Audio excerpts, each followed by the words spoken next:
Do you ever feel overwhelmed by the ever-changing world of technology? Tech It Out can help make some sense of it all. Breaking down geek speak into street speak, technology columnist, author, and TV personality Mark Saltzman covers consumer technology each week for every listener.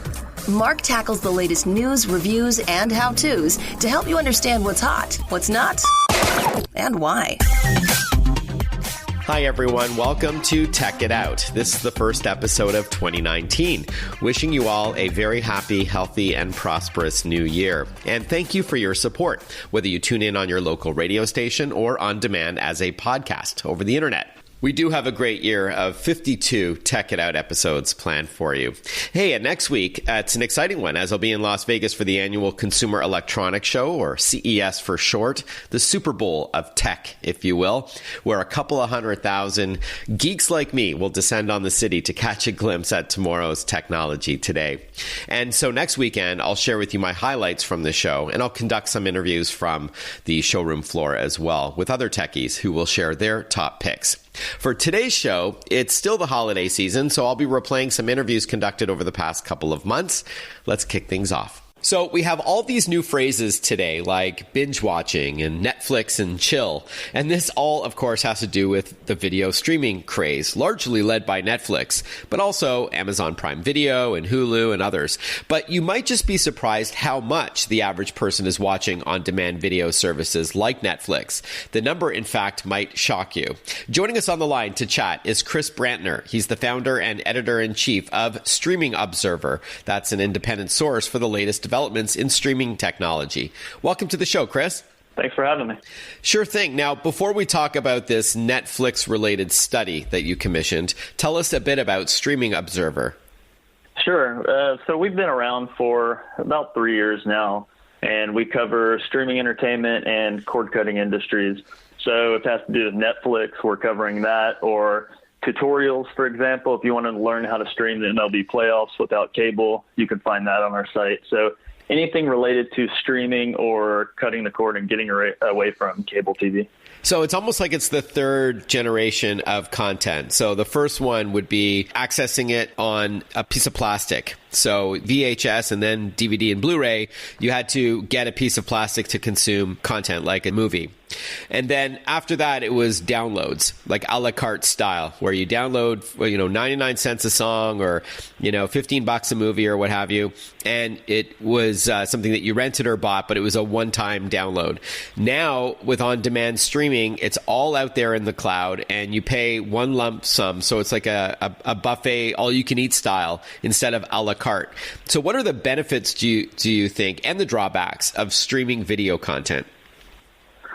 Sure. Well, so you have your options, right? There's the traditional cable TV model where you're watching, this week one show and you have to wait till next week for the next episode of the show. And that's just kind of an outdated format. I mean, most people are DVRing shows anyways and waiting and watching them whenever they have a chance, right? So rather than that, if you're paying a subscription for Netflix, I mean, they're dropping entire seasons of shows all at once.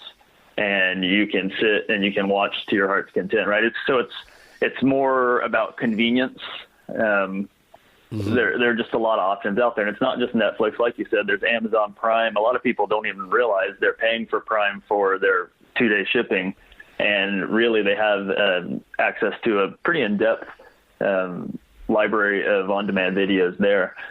So on top of that, there's all these services, and they don't have contracts, right? So you can subscribe to Netflix for a month, cancel, and the next month subscribe to Hulu for a month, cancel, and so on. Whereas when you're subscribing to cable, you're paying for a year or two, and if you want to get out of that contract, you can't.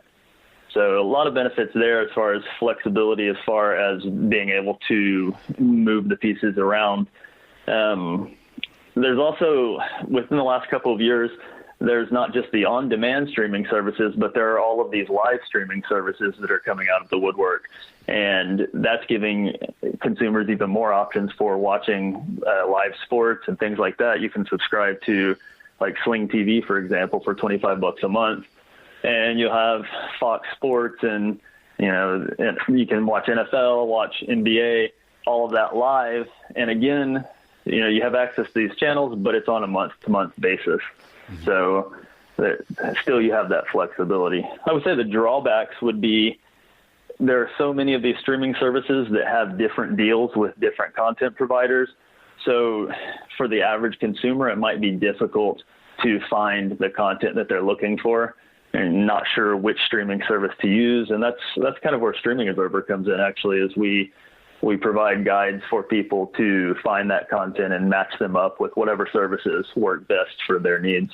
Right. Another downside, I guess, is that you need data to stream. So you need to have a healthy Wi-Fi plan or a cellular plan to consume all this content, right? And I guess one downside for advertisers is that most of these services do not have advertising, which is good for the consumer. But if you are a business that wants to get in front of a viewer and you want to sponsor, say, Stranger Things on Netflix, you can't. Sure. Well, and that's one of the ways that these live streaming services like Sling and Hulu has a live service now. There's DirecTV now. They're starting to sell advertising as well. And I think the hope there is through these newer digital streaming services that they'll be able to better target advertising and hopefully provide a better bang for an advertiser's buck that way. I don't know how good it is at that point. I would argue that it's not that good, but eventually, I mean, they're collecting data on us all the time. So I guess that could be a drawback too, right? All of these streaming services are collecting data on you as you use them.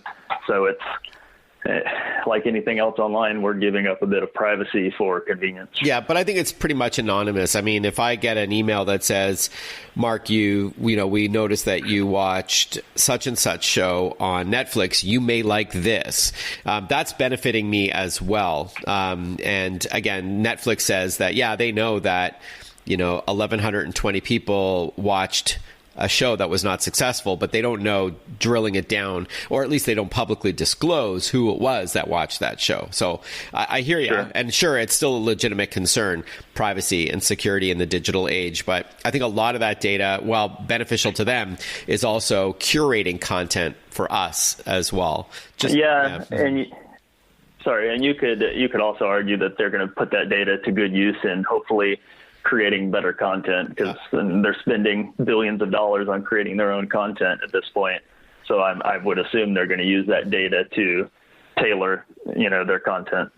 All right. So with that in mind, you recently published a survey, or a study rather, that looked at how much time Netflix subscribers spend streaming. What did you find? Sure. So at the end of last year, the company announced that their users streamed total 104 million hours of content per day on average. So at the time, there were about 118 million subscribers. So we did the math, dividing it all out. And so that told us that the average Netflix subscriber is streaming an hour and 11 minutes each day. That's on an average day. Of course, weekends, probably a little more, maybe on weeknights, a little less.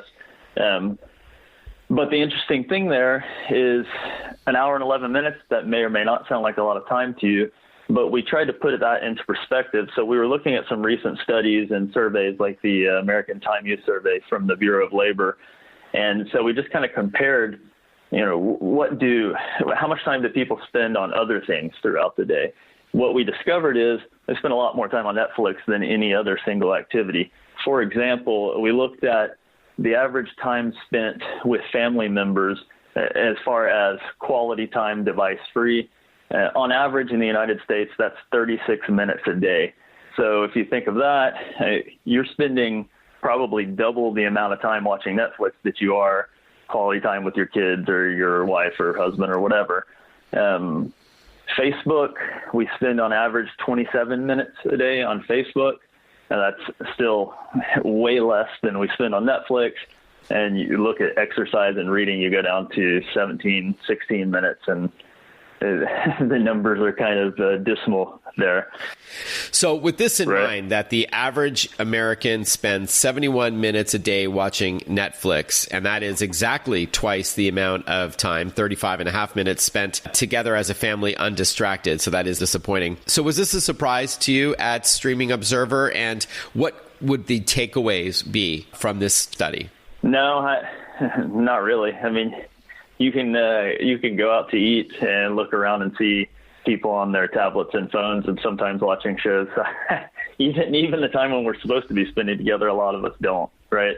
It's hard. It's hard to pull away from our devices. It's hard to pull away from all of that content right at your fingertips, right? So as far as takeaways, I don't know. I guess there's the question of how much more, as Netflix is spending more and more on content, how much more time in the day is there for us to watch?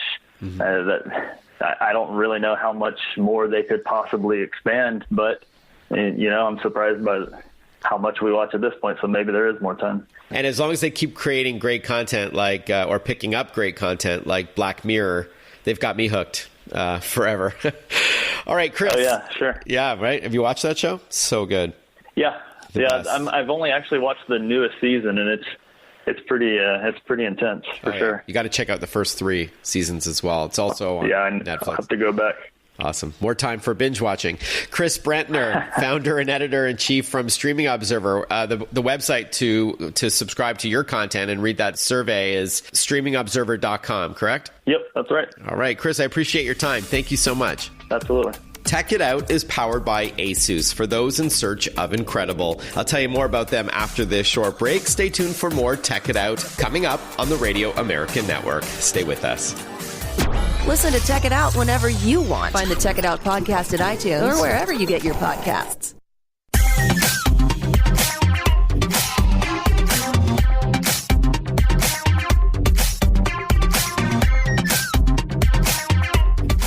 Welcome back to Tech It Out. When it comes to TV, it's no secret many are cutting the cord today, but that doesn't mean you need to give up selection and flexibility. In case you missed the news, TiVo recently announced TiVo Bolt OTA, which of course stands for over the air. It's a new antenna-based product with an integrated 4K DVR that can save you some serious cash over time.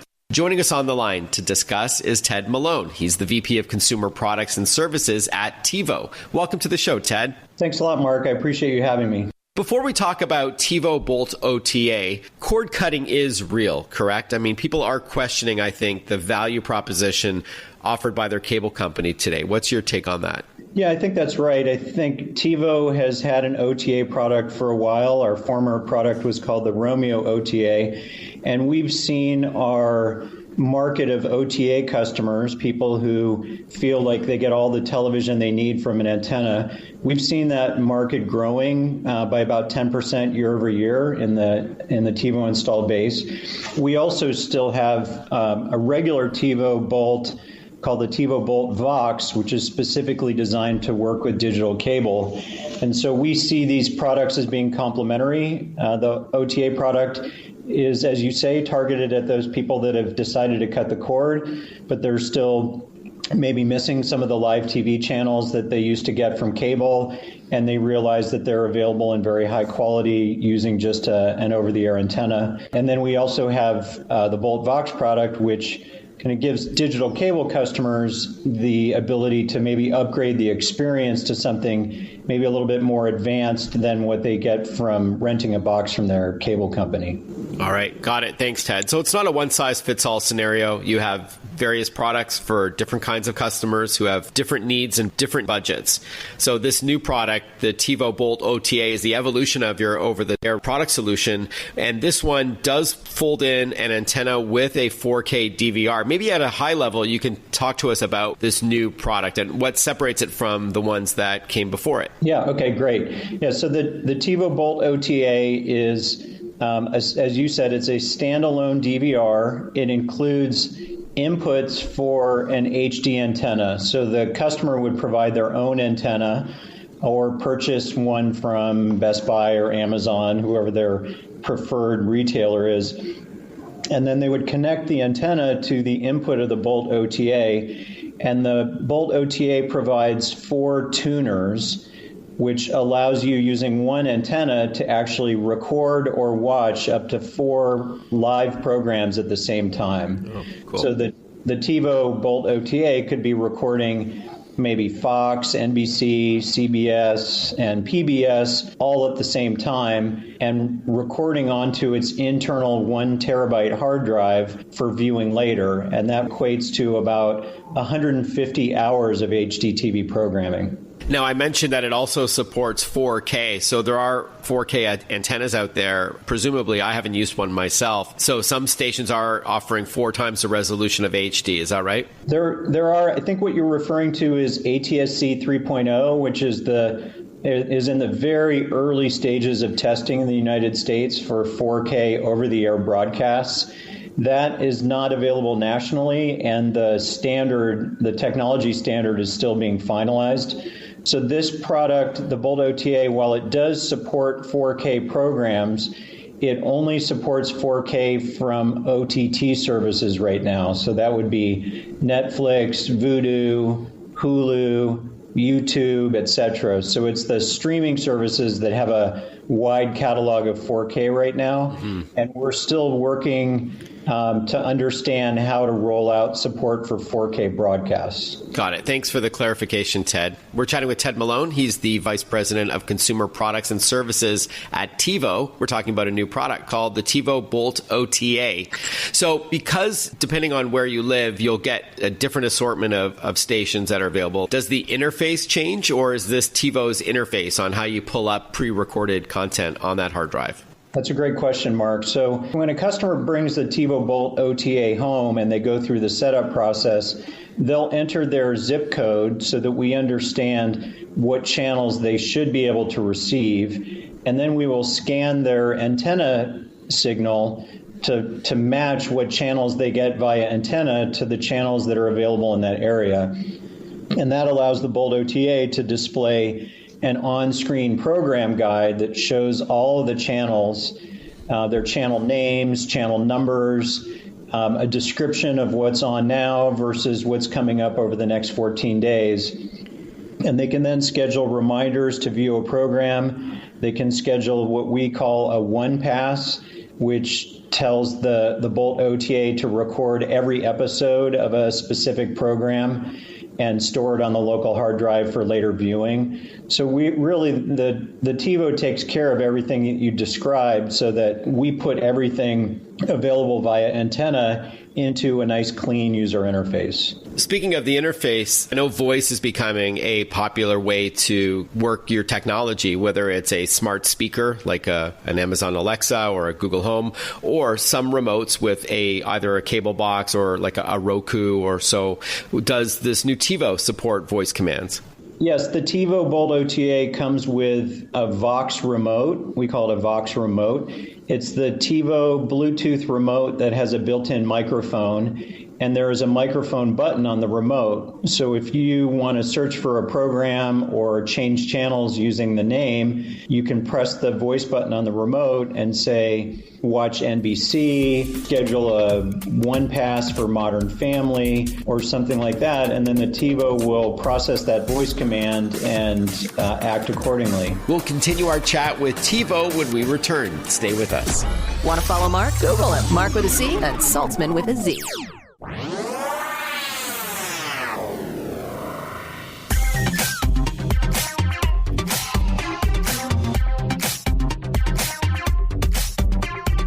Breaking down geek speak into street speak. This is Tech It Out. Tech It Out with technology columnist, author, and TV personality Mark Saltzman. Welcome back to Tech It Out, everyone. We're chatting with Ted Malone. He's the VP of Consumer Products and Services at TiVo. We're learning all about the new Bolt OTA product. It works with an antenna that you purchase separately, but it does have a 4K DVR and, of course, TiVo software. And before the break, Ted, we were talking about some of the voice-enabled features of this product. Great. Okay. TiVo also provides support for Alexa devices, as you've said, what Amazon calls a video skill. So if you go into your Alexa app on your phone or your tablet and you go to Alexa skills, there's a TiVo skill that you enable, which is free at no cost to Alexa users.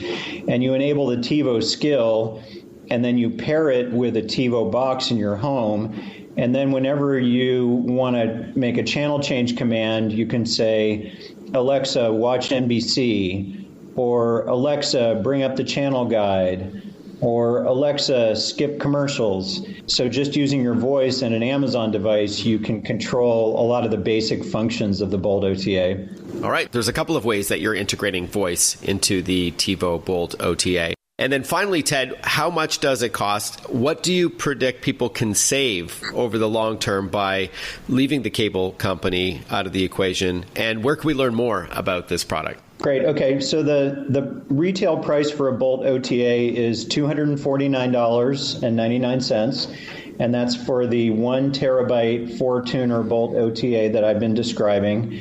And then there is a subscription fee to the TiVo service, and I'll explain in a minute what you get from the TiVo service. But the TiVo service is an additional $6.99 a month, or $69.99 for a 1-year subscription. Some people who really would rather not pay for a recurring subscription fee will choose what TiVo calls the all-in plan, which is $249.99 as well. So you can think of that as kind of a one-time upfront service payment, and then there's no future recurring fees. Okay, got it. And the antenna is sold separately, just to clarify. You're on your own for that, but they're not too expensive. The antenna is sold separately, and we recommend that consumers go to antennaweb.org. That is a wonderful website that you can punch in your own address, and it will help you determine whether you need a small antenna or a large antenna, whether it possibly needs to be directional, those kinds of things. So it's a really good tool to understand because not everybody needs the same type of antenna. I also promised you I would tell you what a consumer gets with the TiVo service fee. There's several things that TiVo offers as part of our service that are not available from anybody else. And these unique features and services that we run are part of the reason why we charge a service fee. So in addition to things like program guide data and software updates and the kinds of things you would expect from any connected device, TiVo also delivers commercial skip tags, which are delivered directly to the TiVo box over broadband connection from the TiVo service. And so when you're watching a recorded program, there's an accompanying button on the TiVo remote that's just labeled skip. And you press the skip button whenever you get to a commercial break, and it will jump you right to the end of the commercial and start playing your programming again. So that feature is much more advanced than a lot of what other people do, where you have to fast forward and then watch for the end of the commercial break and then maybe back up a little bit. We take all the mess out of it and just have this one button skip function. We also have a feature we call Quick Mode, which allows you to watch maybe a slow program that might be, say, a golf match or a soccer match, something where maybe the action's a little bit slower. We speed it up by 30%. So that you can watch the program a little bit faster, kind of like listening to a podcast in 1.5 times speed. But we adjust the audio so that it doesn't make everybody sound like they're all pitch shifted and they sound like raccoons.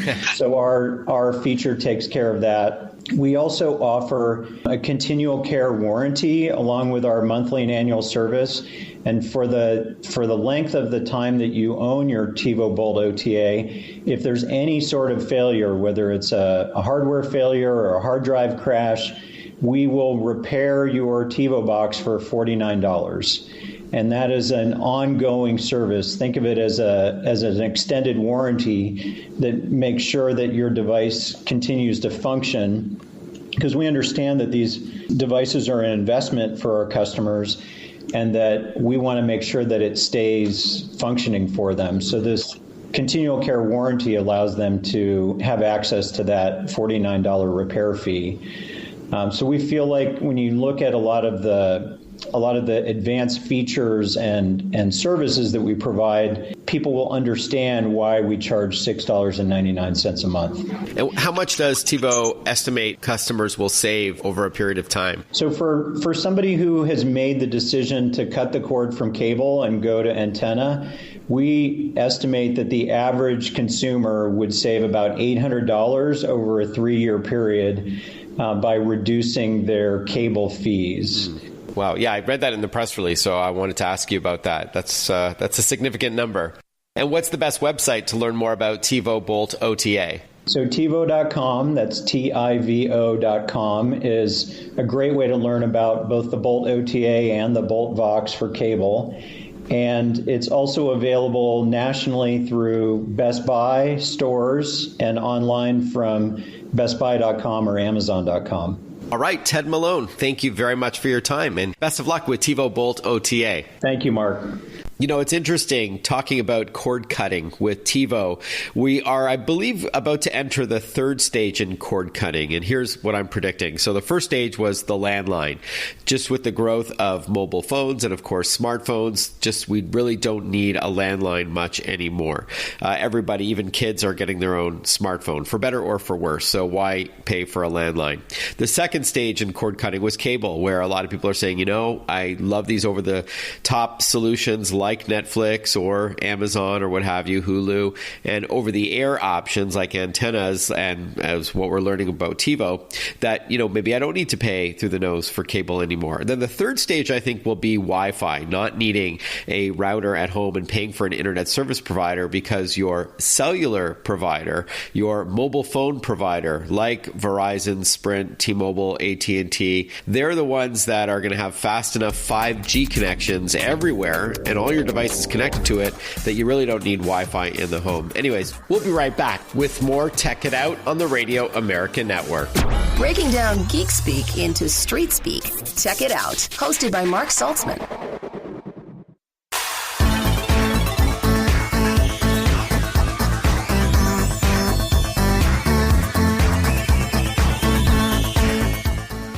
Welcome back to Tech It Out, powered by ASUS, creating technology for today and tomorrow's smart life. ASUS, for those in search of incredible. Visit asus.com/US/radio for more info. That's asus.com/US/radio.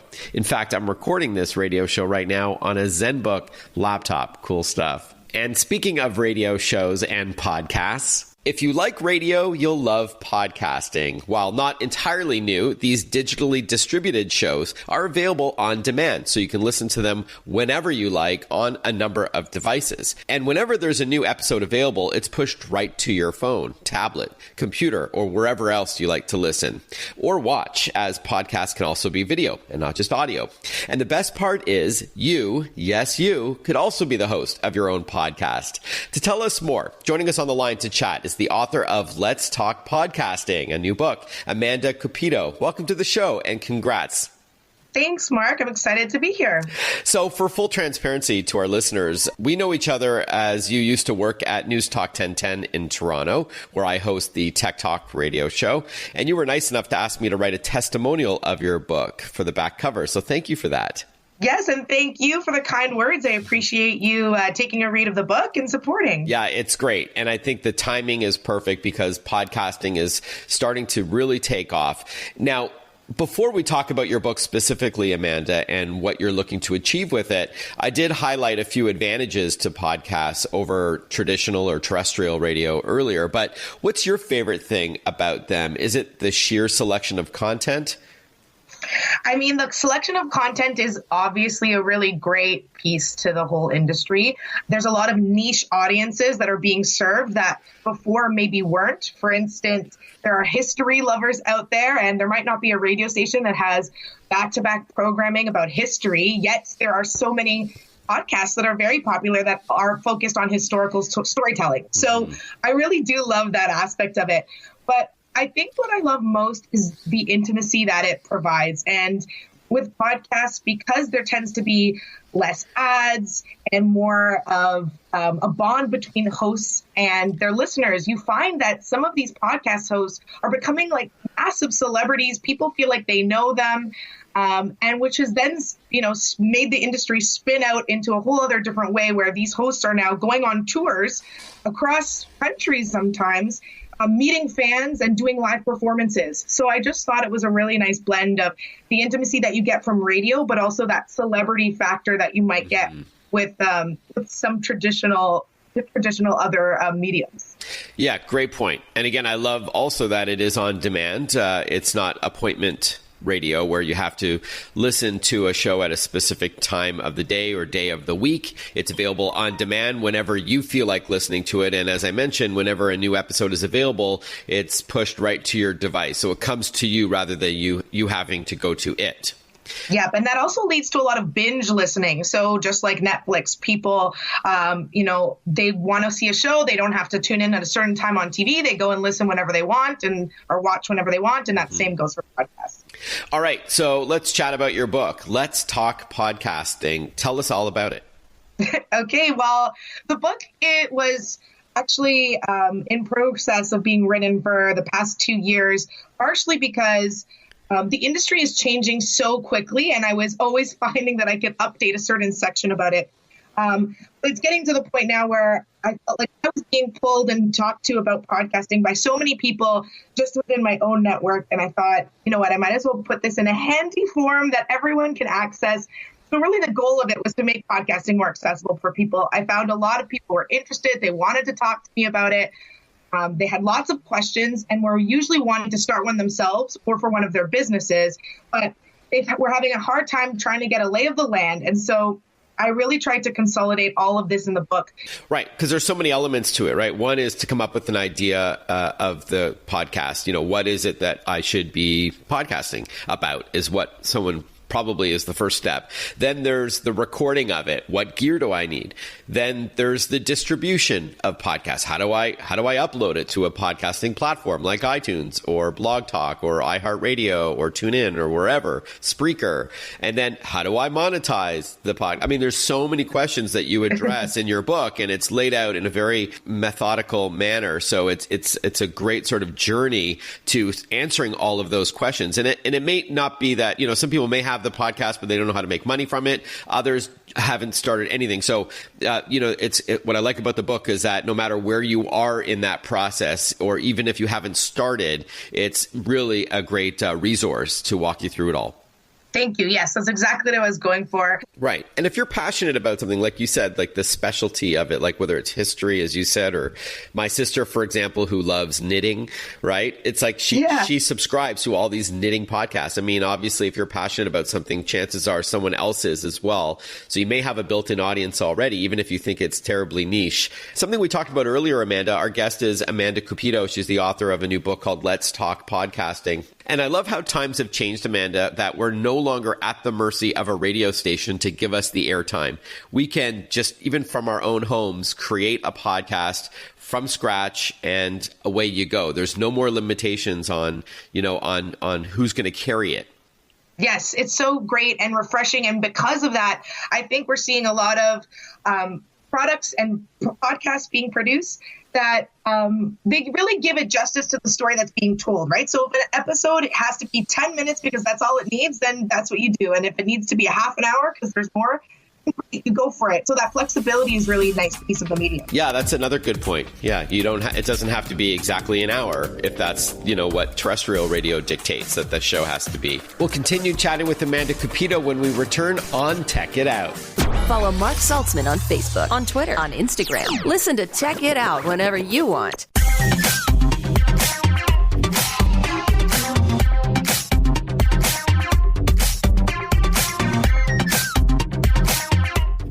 We're chatting with Amanda Cupido. She's the author of a new book called Let's Talk Podcasting. It covers how to figure out your topic, how to get going with the right gear, how to upload it, how to monetize your podcast, and so on. Welcome back to the show, Amanda. What would you say the biggest misconception is about podcasting, and how would you address that?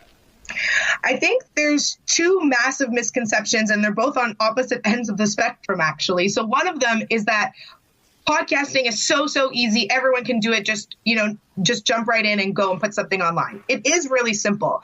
But I think without proper thought and planning, people might be surprised how much actually goes into it, right? So there is a lot of production and training even and branding that goes into a successful podcast, especially those interview ones. I feel like people then, and someone like you, Mark, who's interviewing me right now, there's a lot of prep that goes into this interview. Mm-hmm. and we're not just walking right into this blind and throwing it up online. So I think people who have never interviewed someone before might sit down and try to do an interview and realize, oh my goodness, I don't know how to manage these topics. I don't know how to continue this conversation to make it sound natural. So there's that piece. And then there's the opposite end of the spectrum. There's people who are completely intimidated. They're like, I can't do it. And you don't necessarily have to interview people for your podcast either. You could just hit record and just talk too, right? Exactly. And this is another misconception in itself, that everyone has to have a chat cast, as I like to call it, style of podcast. There's lots of different genres and formats, which are all outlined in the book. It's very flexible. We're seeing a lot of creativity with podcasts, and that's another aspect of the medium that I love. Okay, awesome. All right, Amanda, as we wrap up, tell us where we can pick up the book, Let's Talk Podcasting, and how much it costs. So you can go to letstalkpodcasting.com. There's a whole list of all the places you can get it in a variety of local bookstores and also online. Depending on where you are, you can, there's shipping costs involved if you're ordering online. The book cover price is $19.95. All right, Amanda, and could also our listeners see the podcast that you produce at that website as well? Yes, they can. letstalkpodcasting.com, and you can click to see the podcast I've produced. Okay, Amanda, thank you so much for your time. Congratulations on the new book. I'm wishing you much success with this. Thank you, Mark. Before we wrap up today's show, I do have time to answer a question or two from the mailbag. And you too can email me by going to marksaltzman.com. My name is MarkSaltzman.com, and you can shoot me an email there privately, or you could publicly write to me on Twitter. I'm at Mark_Saltzman. Again, that's Mark with a C _SALTZMAN. Jonathan writes, I'm looking for a new TV and I see the term HDR advertised. What does that mean? Well, thanks to a drop in prices and rise in content, your next TV will likely be a 4K TV. That's 4 times the resolution of an HD television. The picture will be incredibly clear and lifelike. So while 4K refers to the resolution of the TV, how many dots or pixels make up the picture, this isn't the whole story. Newer 4K TVs support HDR, or high dynamic range, which reproduces a wider range of brightness levels and higher contrast levels. So that's whiter whites and darker blacks. And that also means the colors will look more vivid as well. When seen side by side with non-HDR content, HDR enhanced video is incredibly bright and with, again, those vibrant colors, including some striking yellows and orange hues like a sunset or a campfire. Some new video game consoles, including the PlayStation 4 Pro and Xbox One X, also support 4K graphics and HDR lighting. Be aware, though, HDR-supported TVs may even be required for some of these 4K set-top boxes from various TV providers. You might also see TVs advertised with HDR10 Plus or Dolby Vision, both of which are even more advanced versions of HDR, and will likely come at a premium price. Well, I do have a few other questions, but I think we're going to have to wait until next week for that. We have pretty much run out of racetrack on today's show, but I do want to end off by thanking my sponsor one last time. Tech It Out wouldn't be possible without the support of ASUS, creating technology for today and tomorrow's smart life. ASUS, for those in search of incredible. Visit asus.com/US/radio for more info. That's asus.com/US/radio to take a look at all of their laptops and desktops, their ROG or Republic of Gamer line of gear. They've got smart watches, smartphones, tablets, accessories like monitors, mice, and keyboards. They've got motherboards, graphic cards, and the list goes on and on. That's asus.com/US/radio. Thank you again for your support. This is Tech It Out episode 77, the first of 2019. So thank you for coming along for the ride. And as promised, next week on the show, I will give you my best of the Consumer Electronics Show, CES, which is taking place in Las Vegas from the 7th through the 11th. Yours truly will be there along with 200,000 other geeks. We're going to be kicking the tires on some new tech. So expect a summary from me next weekend on Tech It Out. All the best, everyone. Have a great new year. Talk to you soon. Ciao.